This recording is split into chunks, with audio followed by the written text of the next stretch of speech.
Greetings, my friends, music lovers, thrill seekers, conversationalists across the frigid plain. Welcome back. This is the most dangerous man in America, Rush Limball, broadcasting today in my Attila the Hun chair from the EIP network at the Limball Institute for Advanced Conservative Studies, where, as you know, the learning never stops. Serving humanity simply by opening my mouth, executing assigned hosting duties flawlessly, all talent on loan from God. Okay, folks, let's get back into this. Let's continue to talk about Trump, the Trump presidency. Going back to the point I was brilliantly making to the last caller, Trump isn't one of them. He didn't have to rise up through the ranks of the government cliques and political gangs of corporate thugs. He wasn't groomed for the position by underlings waiting for their kickback once he assumed office. He doesn't owe them anything and doesn't want anything from them. Hell's bells, if anything, they would all be lined up for their handout if he was on their side. Remember when Oprah made the comment about being his running mate if he ever ran? Sure, they were joking around, but she asked him over and over and sounded more desperate each time, as if trying so hard to relay the message, if we're joking, but if you're serious, so am I. I heard it's the same thing old Slick Willie would wink to his interns with such jokes. But I digress. And they really want you to forget about how when he was on The View back in their day, all the shrill hosts couldn't shove each other out of the way fast enough to greet him, as if it was 2009 and there were schoolgirls welcoming Justin Bieber. Even Karen Johnson, Whoopi, was so excited she almost put eyebrows on for it. But back then, he was just a New York Democrat. See, New Yorkers hate him because they see in him what the rest of America sees in them. Some loud, obnoxious, self-absorbed, entitled, rich elitist. Let me explain it to those of you in Rio Linda. He represents to New Yorkers what New Yorkers represent to the rest of America. He's like a New Yorker concentrate. They also know that he's a confident, successful businessman, until they made him into a Simon Cowell-type character, and it sold. Huge ratings. People loved his honesty. Brutal and petty became his brand. They made him into that character and cheered him on. They made him into a celebrity. It wasn't me. I didn't watch The Apprentice. I don't watch reality TV. Then they got him elected by running Hillary Clinton and Kamala Harris, two of the most unelectable people in the history of elections. So not only did they make him a celebrity, they also got him elected president. Twice. They made him 100%. Then they turned on him and made him their enemy. They took their own friend they made to be petty and vindictive and brutally effective and turned against him. They had to. Because his common sense policies that most Americans agree with forced him to not be able to run as a modern women can be men, drag shows for kids, open borders, defund the police, a riot on every street corner Democrat. Their own patron saint John F. Kennedy couldn't run for Democratic office today. So Trump was forced to the other side of the aisle, where he turned out to be the right person we needed at the right time. An old school New York Democrat is your president in 2025. And they call him a white supremacist Nazi fascist. They made him a petty and brutally honest troll character, and they still don't get the joke whenever he reverts back to that type of comedy. They'll say it's beneath the office. But they were all silent and complacent with Bill Clinton's trysts.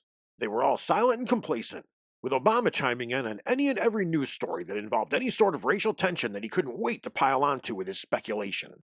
They were all silent and complacent to the corruption and treasonous, yes, I said treasonous, actions of Hillary Clinton and Barack Hussein Obama spying on the Trump campaign and creating the Russian collusion hoax to try and sway an election to stop a private citizen from becoming their boss.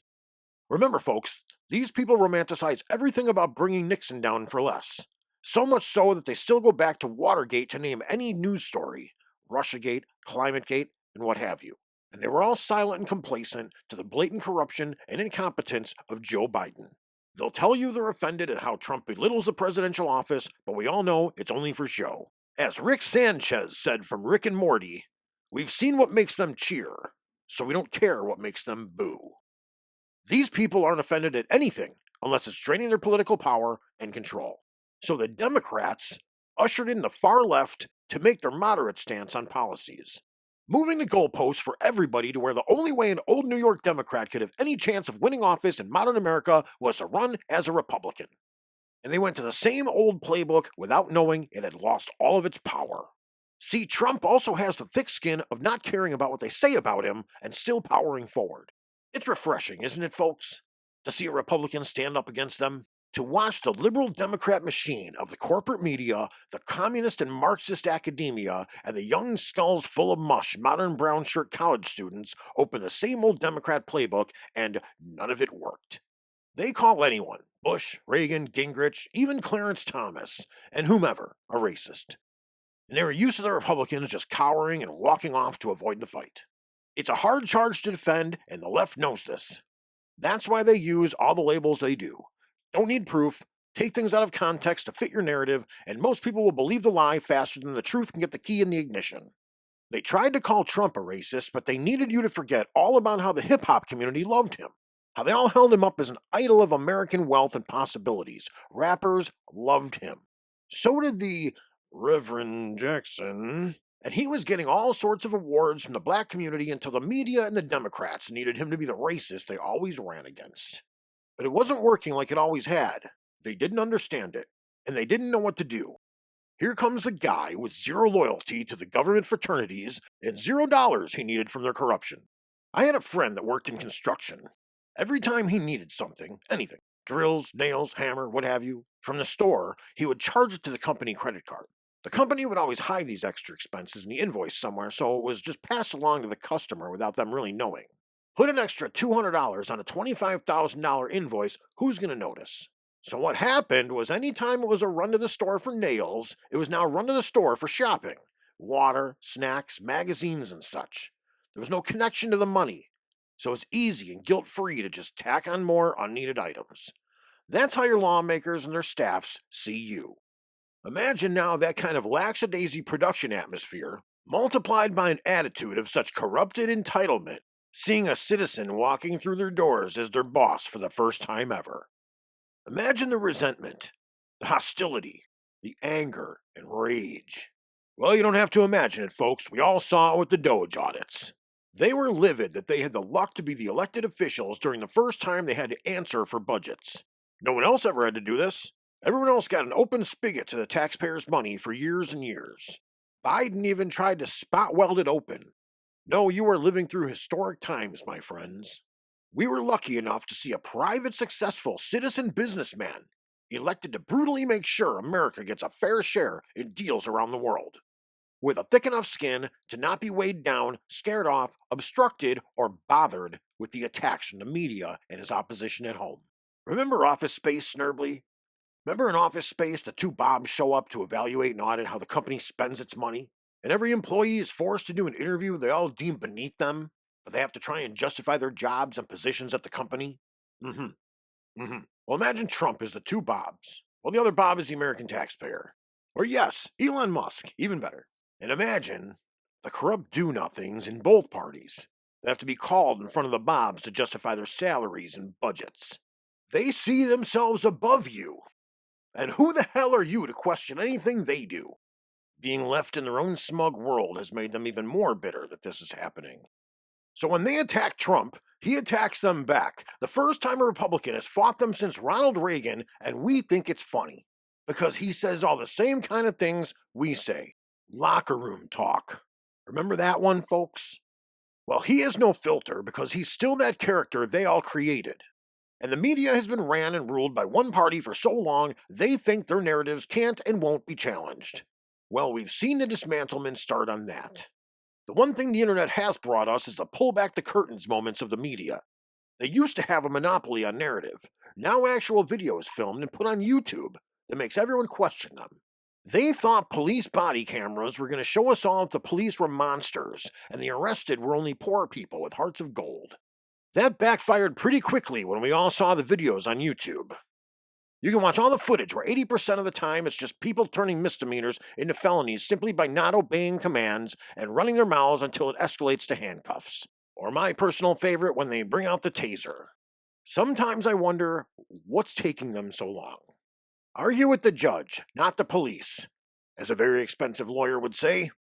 But they've lost control of the narrative and they can't handle it. They're so used to people not pushing back on their narrative that they're terrified that you do now. They've had 25 years of no repercussion, backed up by media, cheered by academia. Now they're dealing with real opposition for the first time since 2000. and they scream and cry like it's the end of the world. It's not the end of the world, you're just finally being treated the way you've treated others, and no one cares a tiptoe around your feelings anymore. You've ran the sympathy tank dry, and now it's filling with resentment. If you want to know how coddled people are, watch their reaction when you stop coddling them and you start treating them the same as others are treated. They freak out and scream oppression simply because they don't understand how easy they've had it the rest of the time. Shielded from the real world while shouting privilege to anyone that has more than they do. Well, it's their privilege that's over. They use the good old Democratic playbook of anything my opponent says is racist, homophobic, hateful, elitist. Even Hitlerian, for God's sakes. Until Trump and all the Republicans would cower and go away. Not him. Not Trump. The man has the thick skin of a New Yorker we need to not care. He's loud. He's self-absorbed. Obnoxious. Overconfident. Reactionary. Petty. And bold. What's that, Snerbley? No, I like New Yorkers. I think their overconfidence and loudness is what makes them them. But it's funny that if you hold up their own reflection at them, they see it as derogatory. I find that hilarious. Sure, the media had picked up some steam during Trump's first 4 years because people didn't know any better, and the media was going full blast 24/7, 365. And he still got things done. Now imagine if the Democrats and the corporate media would have just sucked it up and tried to work with him for the American people. How much they could have accomplished. But that was the start of the TDS, ladies and gentlemen. Trump derangement syndrome. More contagious than a pandemic, more unhinged than Nancy Pelosi's liquor cabinet doors. It was all Trump bad all the time, and he lived rent-free in their heads with every decision they made. Trump likes coffee? Whoa, I'm switching to tea. I'm not a Nazi. But looking back, it was a blessing to split his terms. Think about this when you hear how the Lord works in mysterious ways. If we had 2 Trump terms back to back, he would have kept most of his first cabinet and staff, most of which were more do-nothing hanger-ons, just propelling him to be a middle-of-the-road centrist, which is not what we voted for. The media and the Democrats would continue their platforms of Trump is an evil fascist for 8 straight years, and we'd have nothing close to compare it to in their short-sightedness. Instead, we got 4 years of Biden to interlude as night and day contrast to where we were and where we needed to be. It was like getting 4 years of Jimmy Carter between 2 Reagan terms. In Death to Smoochie, Danny DeVito tells Ed Norton that rock bottom is a college education. And boy howdy did the middle-of-the-road voters get just that. Biden was using the Barack Hussein Obama script and telling every American that this is as good as it's going to get. America's best days are behind it, we need to be as miserable as the rest of the world, and the media ran with it. A whole generation of college students with fatalistic outlooks on life because that's what they've been indoctrinated with. There is no tomorrow. We've destroyed it. They tell these children that the world is going to die during your lifetime, and the kids believe it. You won't own a house, you won't ever be married or have kids, you can't afford it, and why should you? You will own nothing and be happy, they told you. And we say no. It doesn't have to be that way. Just like Reagan said, it was morning in America, and we believe that. No matter how bad the world gets, or how bad a Democrat tries destroying what others have created that works, we will always have better days ahead. So when one of the defeated say to you that it's over and it's easier to simply give up, remember this, some of the best days of your life are still to come. Ran a little long here. Back after this.